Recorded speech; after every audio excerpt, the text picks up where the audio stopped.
Hello, welcome to another episode of the Menswear Style Podcast. I'm your host, Pete Brooker. Today on the show, I'm talking to the founder of Futsol, Nicolas Willson. And Futsol, spelled Futsol, is a premium, stylish, sophisticated football apparel for on and off the pitch. They draw inspiration from the simple pleasure of playing with the ball. They see beauty in the ball, in the places where games of football are enjoyed around the world and those moments of shared connection and joy. And you can check out the apparel at futsol.co. We'll leave all the links in the show notes over at menswearstyle.co.uk. And you may have noticed it's been a while since we've had a guest on the show. And of course, as a result, the default mic was set to my laptop and not my Rode microphone. So my audio is a little thin, but that's okay. Nico comes through just fine. And let's face it, it's only Nico we want to hear today. So I'll get that fixed for next time around. And if you're interested in coming on the show to talk about your brand, email us here at info@menswearstyle.co.uk. In the meantime, here is Nicolas Willson to tell you about himself and Futsol. Sure. So I was born and raised in London, always a big sportsman, keen sportsman, whether football, rugby, tennis, cricket, skiing, etc. A big part of my life and growing up. I moved to New York for college, undergraduate, and then did a graduate degree in journalism in New York. And it was during that period where I was sort of entering the world of digital media, content marketing, journalism, and when brands, the sort of D2C brands of our generation, the Caspers, etc., were creating digital content and sort of publishing their own magazines and storytelling. And it was when I really started to think about brand building, and the brand that I really was attracted to at the time, mainly through their sort of YouTube videos and amazing aesthetic, was Rafa, the cycling brand from London. Which I came across during that period and spent a lot of time in the coffee shop, and was a big inspiration for me and what they've created. I see. So going from New York, coming back to London, is that when you discovered Futsol? Was it kind of on the plane on the way over? Yeah, it was I was playing a lot of amateur football after work on a sort of Wednesday, Thursday night in New York. And I recognized that, the experience of playing football hadn't changed for me for 20 years. All around me, there were these experiences from yoga studios and Pilates, and whether it's Barry's boot camp or where you captured a community and people stayed and hung out at the bar afterwards and had a shower and got changed and went back to work. Football was still, you turn up, you pay a $5 to the organizer. It's all done on WhatsApp, all very manual. Someone's dropping out last minute.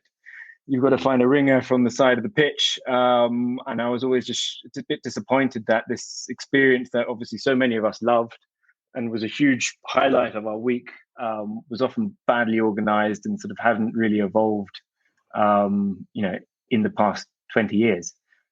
So I've always thought there was an opportunity to bring the amateur football experience to another level. Which is something that we're aiming to do, first through product and then through experiences and community. Maybe we should also just describe Futsol is, and perhaps you'll be best placed to do that. How do you describe it to your friends, Ars?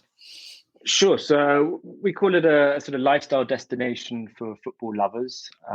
We produce primarily football apparel that's suitable both on and off the pitch, that isn't tied to any professional team or clubs.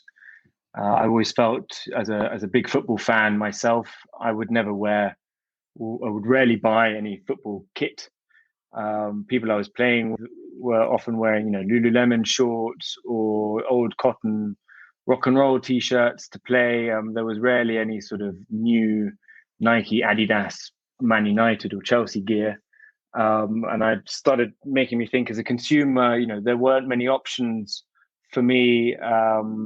And I was, wasn't buying football specific apparel. So I thought there was an opportunity to create something that is obviously football in its design aesthetics, but it may be a bit softer in terms of graphics without sponsorship and, garish Chevrolet logos and, bright colors suited for the television.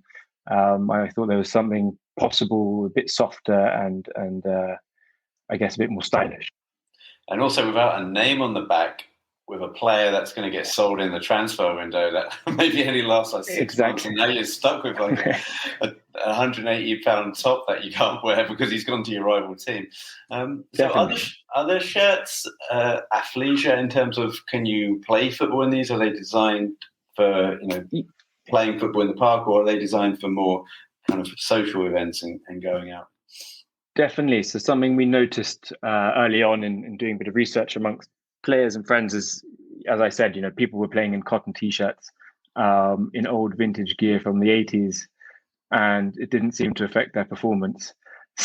So we realized, the newest Nike dry fit and Adidas, extra tight Spurs jersey doesn't make your five-a-side performance much better.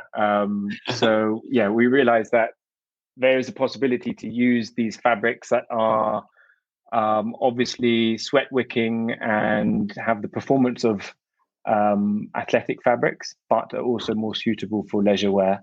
Something we're looking at is a lot of our fabrics are sort of PK polyester, which is that sort of old cotton style where you have a bit of a sort of variation in the fabric. It's not totally flat.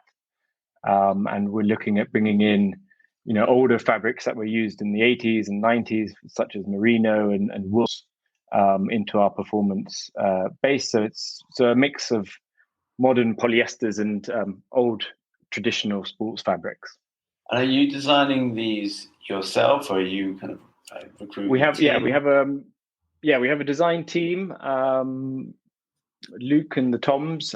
Luke is a sort of advisor / sort of creative director, who is an ex-Rafa and Tracksmith. I'm not sure if you know the running brand out of Boston. But yeah, he's been helping from the early days, setting the positioning and trying to find a space where we are definitely not competing with the Nike and Adidas's of the world, because it's pretty impossible. Well, what's the point? Yeah. So how old is the brand now then? So it's definitely a COVID story. Launched late last year, sort of this time last year actually, with our first collection of 4 jerseys, different colours, and we quite consciously decided from the get-go that we would stick to perfecting the football jersey and our take on it first. So we've done a few different designs, collaborations, some more sort of graphic influence, some more understated, just to get a sense of how we can produce these, how the supply chain works, who our different suppliers are, timelines, etc. And now we're looking to sort of expand that. We've landed our first retail partner, launching for the World Cup.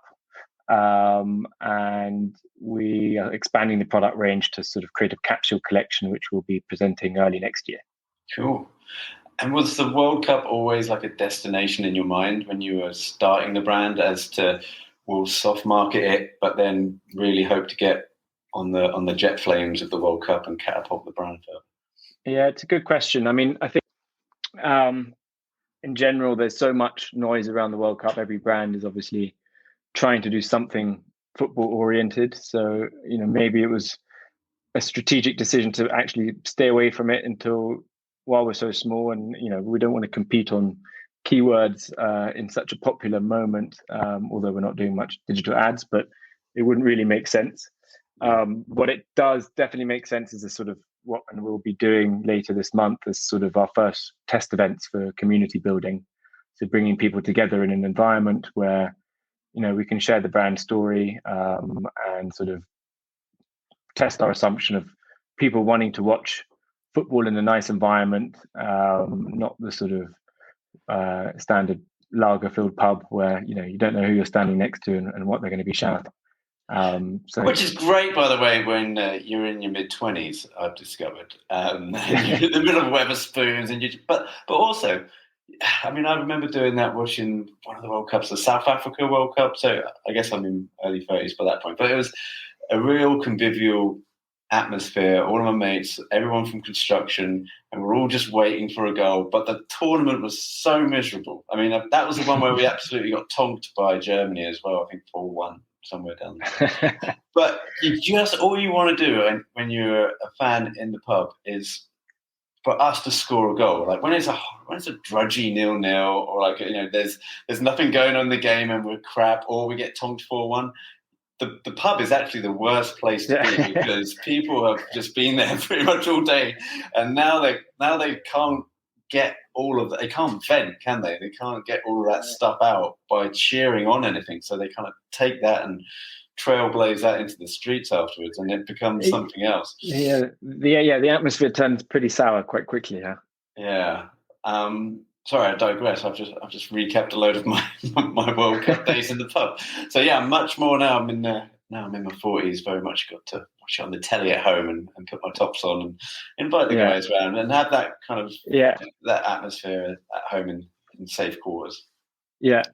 But yeah, sorry, just going back to what you're saying though about having something. I mean, you didn't plan it to be on the back of the World Cup, but something that could also get swallowed up in that time. I remember I had a book launch with my book about James Bond's style, and the film No Time to Die was coming out. I thought, this would be perfect. Release the book, the film comes out, and then we just discovered, this is just going to get swallowed up. And you want to release a book around this time and compete with like trailers on TV and brands bringing out their own stuff like jumpers and anyway, so we were kind of 50-50 really with what to do with that. It was tricky. It always seems like a good idea, and then you realize actually maybe it's best to just sit this one out and wait until there's a bit more power behind you to actually have an impact. But did you find when there was pandemic and lockdown that people had more time on their hands anyway? So in order to get hold of people that might be hard to reach, like that perhaps were too busy to pick up the phone, they had almost a lot of downtime. So it was quite good to create a project like this because it was, people were more accessible. Did you find that? Yeah, I think what was really noticeable was how we were all remote. I was in the UK, another was in Spain, two others were in Margate. So it was really started online, this brand, and through Zoom. Which was fascinating to see. And what did get difficult was as soon as there's sort of products to touch and feel and fabric choices, sending that around the world 4 times and getting each person to touch and feel it gets a bit more difficult. That's where you really want everyone in the same room, where you can pin stuff up and sort of just make decisions quickly. Thankfully now we're able to do that and can move a bit faster. But that was definitely a learning. And you mentioned that you got a retail partner now. So how's that shaped up? Yeah, we're excited. They're about to launch in the next 2 weeks. I think it's sort of still under wraps. But yeah, we'll see. It's a big store on Oxford Street. So we'll see. It's a bit of a different target audience to who we had initially imagined. But they approached us. We're excited to see how that will come through. That's much better. I mean, I know that you must be pitching it around as well and hoping that people become aware of the brand, but for them to come to you must be quite gratifying. Definitely, yeah. I mean, I think it's always nice to have that, and come January we'll be pitching to others, so we'll hopefully get a few more on board. Yeah, definitely. So I'm always intrigued, Nico, when I much rather talk to brands that are startups and they're in their kind of infancy, as it were. I know you've been going a couple of years, but rather than like the household name brands and getting people on like designers and stuff, because I feel like a lot of people are in your position that want to start a brand, maybe don't know how, but also don't really know how to raise capital. So that's always my most interesting point of a discussion is how you got the capital to raise this, get the brand off the ground. Definitely. Now's not an easy time in general, especially for consumer brands. I think the days of the Warby Parkers and the Caspers and the D2C brands out of New York, where there was sort of a big differentiation, those days are finished. And I think people are aware that the growth trajectory from a consumer brand is very different to that of a sort of software SaaS startup. So yeah, I mean, we started with a very small friends and family round, and we're sort of still relying on that. We don't have major plans to go to VC or that kind of route. Potentially, we would be looking at more strategic investment from an ex-footballer or someone who celebrity, big fan of the sport, who could become an ambassador for the brand. That would obviously be a more clear route for us, but also we want to build something that's sustainable from the start. So hence the wholesale model for us has become quite important, and that's something we're sort of pivoting towards, with the idea to grow the direct to consumer side with the wholesale side, so we can actually have retail partners who are showcasing the brand and finding our audience through them, as well as sort of playing around on the D2C side and figuring that out. Yeah, it must be quite interesting to have an ambassador that's an ex-footballer. I'm trying to think of someone that's more serious. I mean, Lineker's always a safe bet, isn't he? I mean, I don't think he's good, because you also have to think down the road, like what footballer might get embroiled in a scandal at any point in time, right? You think, we have to pull everything, all those photos we did and everything. So yeah, trying to pinpoint someone, but also that's not so divisive. So if like you throw it on Gary Neville, no Liverpool fan's going to be buying your gear, right? So trying to find that balance. I think that's also why we're looking at, not only I think the nostalgia aspect to our sort of target audience, maybe feel closer to ex-players than current players, but also obviously the current players associated with their clubs predominantly. So I think that's something we wouldn't say no to Harry Kane coming to us, but it's something we would not necessarily approach. Yeah, I'm sure you'll be picking up the phone, even if you have to, say goodbye to a lot of Gunners supporters. that might be buying your brand. But, oh, damn it! Exactly. Cool. Well, Nico, the brand looks terrific. I was just showing a couple of screen grabs here. We'll be putting this on YouTube so people can have an idea and a little flavour. Mm-hmm. Obviously, you can check out the brand at futsol.co, and we'll put all the links over on the show notes. But did you do all the photos yourself? Was it all kind of in-house? Because they look fantastic. Yeah, so it's something we were thinking about, and I think the pandemic sort of started this. Each project is sort of, let's call it a capsule. So this one you're showing now is a printed goods collaboration. That was with a specific photographer who was introduced by the two guys, a friend of theirs. And, we always think that a connection between the subject and the photographer is always helpful. There's a general relaxed atmosphere around the subject. They don't feel tight and uneasy. So at the moment, it's all been with a few different people here and there. But we do feel long-term having a sort of in-house style that's immediately recognizable is probably beneficial for that consistency. We look at brands like Aimé Leon d'Or, which is one of our favorite pin-ups, and what they just do so well is their styling and consistency and look. And they've been copied everywhere, but you still know which one's the authentic one. So yeah, I think that's important moving forward. But yeah, we did a shoot in Rio. And that was really just finding local photographers who we could send some product to and have them shoot it in their own style and way. And that turned out really well. The cat just jumped on the laptop and pressed a load of buttons. So that doesn't mean anything to people listening, but it just... Still recording. Still recording, I think. Yeah, he didn't completely sabotage it. And so any plans to get into bricks and mortar outside of the concessions that you might have with the retailers? Are you going to do anything like a pop-up to test them out? Yeah, I think, definitely down the line, our vision, much like the Rafa style, is to have these sort of clubhouses where people could come and watch games, have a retail floor where people can browse and speak about product and speak about football with like-minded audiences, have a space where you can watch games in a nice environment with familiar faces, and even have your leagues and games organized through the brand. I always felt if I were to go to New York for business now and I wanted to play a game of pickup football on a Wednesday night, it'd be pretty much impossible to have to sort of text around old groups and probably get ignored. So I'd end up sort of standing at pitch side, like with my hand in the air, hoping for someone to drop out and get in.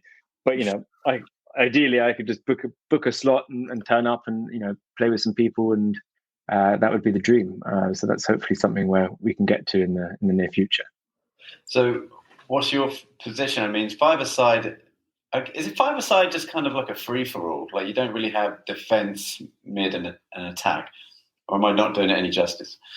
Yeah, loosely. Yeah, maybe. Yeah, I think probably the smaller it is, the more loose the positions are. But yeah, I've graduated from being at the top of the pitch to slowly further back towards the goal as I've gotten older. At least you're still on the pitch, though. Well, Nico, thanks for jumping on. I really, really dig the brand.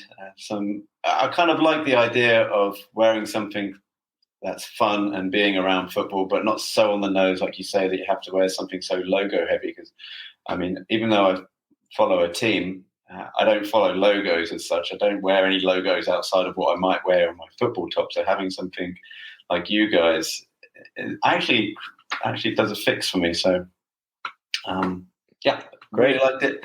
Where do you like to hang out? Where's your social channels and people can find you? Yeah, we're on Instagram at futsol.co, futsol.co. That's the website. And yeah, we're only on Instagram right now, but if you subscribe to the newsletter, we'll be sending updates about any events that are happening in London. And yeah, hopefully see some people at some World Cup events and screenings. Where are you going to watch it? Have you got your seat booked anywhere? It's difficult around me. All the pubs have sort of given up on showing football on TV. So I think it's more everywhere is sort of reduced. They've all become gastro pubs and sort of given up on the football crowd. So predominantly at home or with friends. But yeah, we've got a few places in mind where I'll book a table. Nico, from me and from the Cat. It's been great talking to you, and I hope to catch up with you again soon.